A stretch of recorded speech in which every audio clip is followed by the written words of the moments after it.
Gas ధరలు వెనక్కి తీసుకోవాలి, ఇదేనా మోదీ చెప్పిన అచ్చేదినని.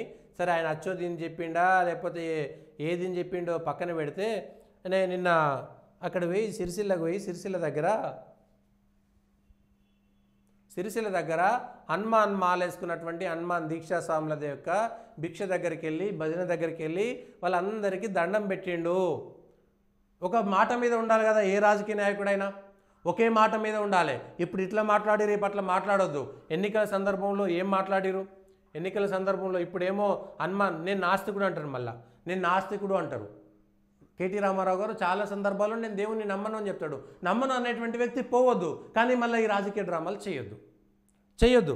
ఏ రాజకీయ నాయకుడైనా సరే పోవద్దు. మరి మీదే ఈ కేటీఆర్ గారు ఒక మాట మాట్లాడారు. ఏం మాట మాట్లాడారు అనేది ఒక ఈ వీడియో చూపిస్తా, వీడియో వినిపిస్తాం మీకు.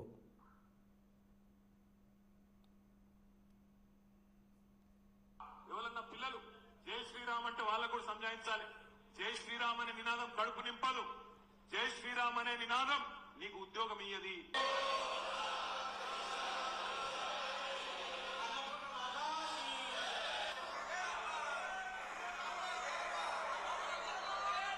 అది విషయం. జై శ్రీరామ్ అంటే కడుపు నిండదట, జై శ్రీరామ్ అంటే ఉద్యోగం రాదట.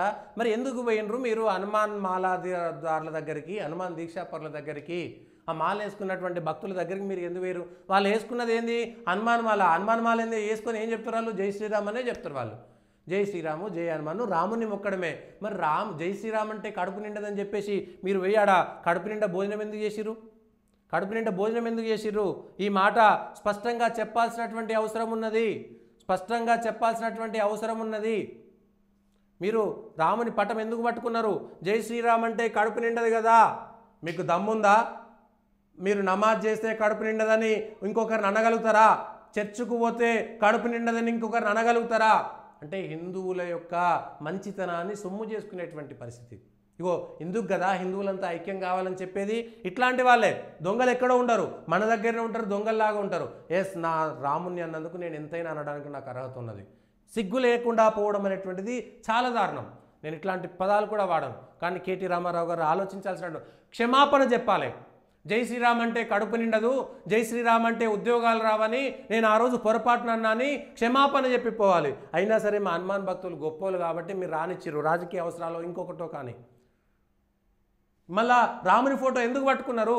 జై శ్రీరామ్ అంటే కడుపు నిండదు, రాముడు పేరు చెప్తే కడుపు నిండదు కదా. అరే ఈ రాముడు కడుపు నింబడరా బయను వీళ్ళందరికీ ఎందుకు చెప్పలేదు మీరు ఆ దగ్గరికి వెళ్ళి? గో ఇట్లా రాజకీయంగా అప్పుడే అసిద్ధమైన తినడానికి సిద్ధమయ్యేటువంటి రాజకీయ నాయకులు ఉండి ఇట్లాంటి నిస్సిగ్గుగా రెండు నాలుకలతోటి ద్వంద్వ వైఖరితోటి నేను దేవుని నమ్మాను ఒక ఇంటర్వ్యూలో చెప్పారు. నేను నాస్తికునని ఇంకో మాట చెప్తారు. మళ్ళీ దేవుని పూజలు చేయించుకుంటారు, ఎన్ని దగ్గర పోతారు. నువ్వు నాస్తికుడు అయితే నేను ఏ దేవుడి దగ్గరికి వెళ్ళను, ఏ గుడి దగ్గరికి వెళ్ళను, నేను దేవుని నమ్మనని బరాబర్ గట్టిగా చెప్పండి.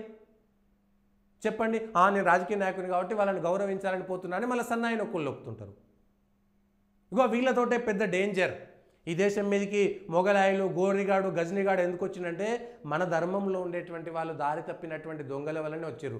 ఇట్లాంటి వాళ్ళ వల్లనే ఈ దేశం మళ్ళా అట్లాంటి వాళ్ళ చేతులకు వెళ్ళేటువంటి అవకాశం కనబడుతుంది మిత్రులారా. అది కూడా ఆలోచించాల్సినటువంటి అవసరం ఉన్నది. లేకపోతే మళ్ళీ మనమే ఇబ్బంది పడతాం. దానికి సంబంధించినటువంటి అంశం పైన మనమే ఇబ్బంది పడతాము.